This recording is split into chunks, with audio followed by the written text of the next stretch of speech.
ఓం మహాగణాధిపతయే నమః. ఓం గురుభ్యో నమః. ఓం శ్రీమాత్రే నమః.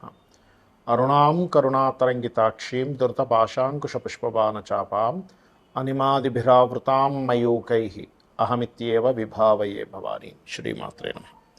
ప్రేక్షకులకి ఆ లలితాంబిక అమ్మవారి యొక్క అనుగ్రహం పరిపూర్ణంగా కలగాలని స్ఫూర్తి కోరుకుంటూ మనం ఈరోజు రవికుజులు కలుస్తున్నారు. ఎప్పటి నుంచి అంటే నవంబర్ 17వ తేదీ నుంచి. ఆల్రెడీ ఇప్పుడు ప్రజెంట్ మనకి కుజుడు వృశ్చిక రాశిలో ఉంటూ రవి వచ్చి 17వ తేదీ నుంచి కలుస్తూ 20 రోజుల పాటు వాళ్ళిద్దరు అక్కడ కలిసి ఉంటారు. దాని తర్వాత ఎప్పుడైతే 7వ తేదీకి మారిపోతున్నాడో ఆ యొక్క కుజుడు వృశ్చిక రాశి నుంచి ధనస్సు రాశిలోకి, దాని తర్వాత అక్కడ బుధుడు కూడా ఎంటర్ అయ్యి బుధ శుక్రులు కలిసి ఉంటారు వృశ్చికంలో రవితో పాటు. మరి ఈ యొక్క గ్రహస్థితిని అనుసరించి ద్వాదశ లగ్నముల వారికి, లగ్నం తెలియని వారు రాశి వారికి ఏ విధంగా ఉండబోతుంది, ఏ విషయాల పట్ల జాగ్రత్త వహించాలి అనేటువంటి అంశాలను చెప్తుంది నేనైనప్పటికీ కూడా చెప్పిస్తుంది సాక్షాత్ లలితా అమ్మవారిగా భావిస్తూ ఒక్కొక్కటిగా మనం తెలుసుకుందాం. కుంభం వారికి కనుక చూసుకున్నట్లయితే ఇక్కడ మీకు దశమ స్థానంలో రవికుజులు ఉంటున్నారండి. దీనివల్ల ఏమిటి, అగ్రెసివ్ ప్లానెట్స్, ఒక స్ట్రాంగ్గా ఒక ఫీల్ని ఇచ్చేటువంటి ప్లానెట్స్ ఈ రెండు కూడా స్ట్రాంగ్ పాజిటివ్ ట్రిగర్ కూడా చేస్తాయి. ఇక్కడ దశమంలో పాపగ్రహాలు చాలా పాపగ్రహాలు అంటే అవేవో పాపులను కాదు, పాప ఫలితాలను మనకు అందిస్తూ ఉంటాయి. అంటే స్ట్రాంగ్గా చేసేటువంటివి ఏవైతే ఉంటాయో ఒక స్ట్రాంగెస్ట్ తత్వాన్ని అవి అందిస్తూ ఉంటాయి. వృత్తి స్థానంలో ఉన్నందుకు వృత్తి పరంగా, కెరియర్ పరంగా ఒకవైపు ఎదుగుదలను ఇస్తూ, ఒకవైపు మీ కాంపిటేటర్స్ కావచ్చు, మీ కొలీగ్స్ కావచ్చు, వారితో తెలియని ఒక చిన్న టఫ్ ఫైట్ కూడా ఒకవైపు ఇస్తూ ఉంటుంది కాంబినేషన్. అయితే ప్రమోషన్స్ కోసం ఎవరైతే ప్రయత్నం చేస్తూ ఉంటారో వాళ్ళ ప్రయత్నం కొంతవరకు సఫలీకృతం అవుతుంది. మరి ఇదేంటంటే కొంత అనేటువంటి వర్డ్ ఎందుకు వాడారు అంటే అక్కడ జలరాశుల్లో ఉంటున్నాడు రవి వెళ్ళి. జలరాశుల్లో ఉన్నప్పుడు ఏమవుద్దంటే రవికి జలం అనేటువంటిది తగ్గిస్తుంది దాని ప్రభావాన్ని. కాబట్టి మీరు ఏం చేయాలి, లగ్నంలో కూడా మీకు చూసుకున్నట్లయితే రాహు ఉంటూ శని వక్రించి వస్తున్నాడు. అంటే స్లో మూవింగ్ ప్లానెట్స్ యొక్క కాంబినేషన్ ఉంటూ లగ్నంలో ఉండేటువంటి రాహుని శనిని కుజుడు చూస్తూ, ఈ శని మళ్ళీ అక్కడ వక్రించి వెనక్కి వస్తూ కుజుడిని చూస్తున్నాడు. అంటే శని కుజుల పరస్పర ఆస్పెక్ట్స్ అనేవి ఉన్నాయి. కాబట్టి ఇక్కడ మీరు ఏం చేయాలి అంటే ఉద్యోగ సంబంధించిన విషయంలో చేసే ప్రయత్నం సఫలీకృతం అవుతుంది అని చెప్పి గుర్తుపెట్టుకోండి. రెండవది ప్రమోషన్స్ విషయంలో కొంత స్ట్రెస్ అయినప్పటికీ వస్తాయనేటువంటి విషయాన్ని గుర్తుపెట్టుకోండి. అలాగే కొంత మీరు ఏదైతే సాధిద్దాం అనుకుంటారో లైఫ్లో, ఇది నేను సాధిస్తాను, ఇది నాకు చాలా బాగా కలిసి వస్తుంది అనుకునేటువంటి అంశాల్లో కూడా కొంత మీకు బాగా కలిసి వస్తుంది. ఇక ఇవన్నీ ఒక ఎత్తు అయితే మీరు చేయవలసిన రెమెడీ ఏమిటి, కుజ రవి శని రాహు గ్రహాల దగ్గర దీపారాధన చేయండి. మరియు కొంచెం జీవిత భాగస్వామిని ఎంపిక చేసుకునేప్పుడు సప్తమంలో కేతు ఉంటూ సప్తమాధిపతి వచ్చి కుజుడితో కలుస్తున్నాడు కాబట్టి ఇది ఇచ్చే రిజల్ట్ ఏంటంటే కొంచెం అగ్రెసివ్ నేచర్ ఉండే వాళ్ళు తెలియకుండా మనం చూజ్ చేసుకుంటాం. తర్వాత అబ్బాయి ఏమిట్రా బాబు వీడింత కోపంగా ఉంది, ఇతనింత కోపంగా ఉన్నాడు అనుకుంటూ ఉంటాం. అలాగే ఈ కుంభం వారికి ఎప్పుడైతే 7వ తేదీ నుంచి బుధుడు శుక్రుడు వచ్చి చేరుతున్నారో ఇది ఫ్యాషన్ రిలేటెడ్, మార్కెటింగ్ రిలేటెడ్ రంగాల్లో కూడా ఉద్యోగ అవకాశాలు రావడానికి తోడ్పడుతుంది.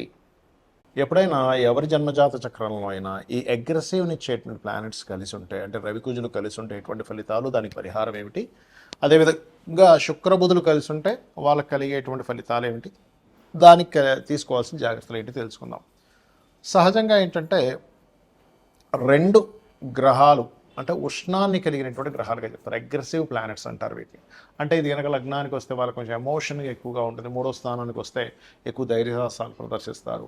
అది ఏ స్థానంలో ఉంటే ఆ స్థానాన్ని అగ్రెసివ్గా అది ట్రిగర్ చేస్తూ ఉంటుంది. అంటే ఏంటి, 2వ స్థానంలో ఉంది కుటుంబంతో తెలియని ఘర్షణలు, 3వ స్థానంలో ఉంది విపరీతమైన ధైర్యం కాకపోతే అన్నదమ్ములతో గొడవలు, 4లో ఉంది కొంత భూ సంబంధించిన విషయాల్లో కలిసి రావడము ప్లస్ గొడవలు ఉంటాయి, 5లో ఉంది సంతానంతో ఘర్షణ లేదా ప్రేమ వ్యవహారాలతో విషయాలు, 6లో ఉంది శత్రువుపై విపరీతమైన విజయాన్ని పొందుతాడు, 7వ స్థానంలో ఉంది బాగా స్ట్రాంగెస్ట్ పర్సనాలిటీ ఉన్నటువంటి జీవిత భాగస్వామి రావడం జరుగుతుంది, అష్టమంలో ఉంది యాక్సిడెంట్స్, 9వ స్థానంలో ఉంది తండ్రి చాలా అగ్రెసివ్గా ఉండడం లేకపోతే తండ్రి పట్టుదల ఎక్కువగా ఉండడం, 10వ స్థానంలో ఉంది.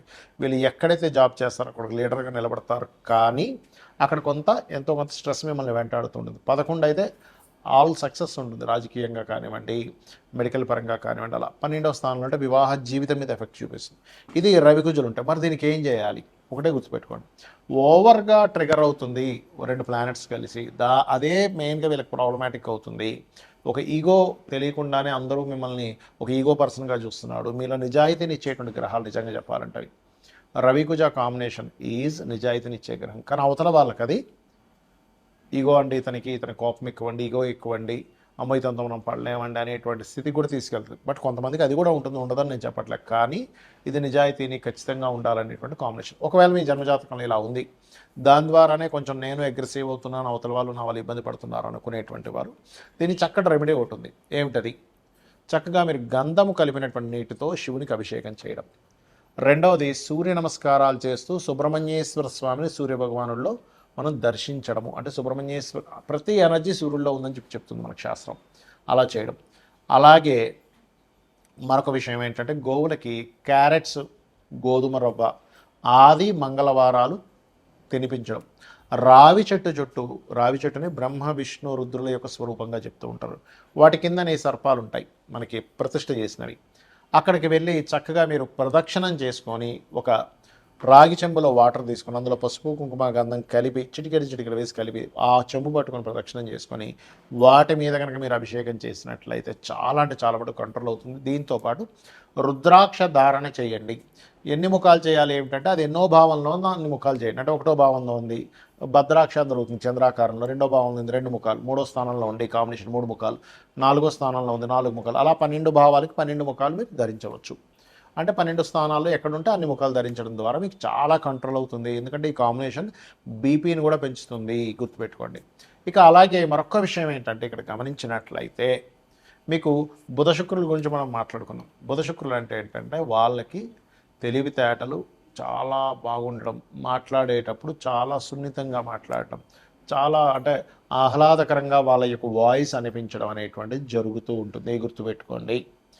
అలాగే మరొక విషయం ఏంటంటే ఇక్కడ గమనించినట్లయితే ఈ బుధుడు శుక్రుడు అంటే కమ్యూనికేషన్స్ కారకుడు.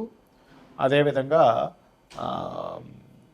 ఈ బిజినెస్ కారకుడైన బుధుడు ఎప్పుడైతే శుక్రుడితో ఉంటాడు మీ జన్మజాతకంలో కనుక అది ధనయోగాన్ని ఇచ్చే కాంబినేషన్లో ఉంటే మీకు ఖచ్చితంగా ఆర్ట్స్ రిలేటెడ్, ఫ్యాషన్ రిలేటెడ్, అందానికి సంబంధించింది, బట్టలకు సంబంధించింది, కార్లకు సంబంధించి అంటే వెహికల్కి సంబంధించినవి వాటి మూలంగా మీరు బిజినెస్లో డెవలప్ అవుతారని మీరు అర్థం చేసుకోవాలి. అయితే దీనివల్ల ఏంటంటే మంచి స్నేహితులు కూడా ఉంటారు. అదేవిధంగా స్నేహం మూలంగా కొంతవరకు మీకు ఫైనాన్షియల్ గ్రోత్ కూడా పెరుగుతూ ఉంటుంది, ఇలా చెప్పుకోవచ్చు. కాకపోతే ఇది పాపకత్తెరలో ఉందా, శుభకత్తెరలో ఉందా, అసలు దీని కండిషన్ ఏమిటి, ఇది ఎలాంటి ఫలితాలు ఇస్తుంది అనేటువంటిది మీ పర్సనల్ చార్ట్లో ఉంటుంది. కాబట్టి ఇది ఒకవేళ ఈ కాంబినేషన్ ఉందండి అంతగా నేను రాణించట్లేదండి, ఇట్స్ వెరీ క్లియర్ పాపకత్తెరలో ఉందని తెలుసుకొని దానికి బ్యాక్ పోర్ట్ఫోలియోస్ ఏ ద్వారా వచ్చాయో తెలుసుకొని అది ఏ రకంగా నెగిటివ్ ట్రిగర్ ఇస్తుందో తెలుసుకొని దానికి దానం ఇచ్చుకున్నా కూడా క్లియర్ అయిపోతుంది. శ్రీమాత్రే నమః.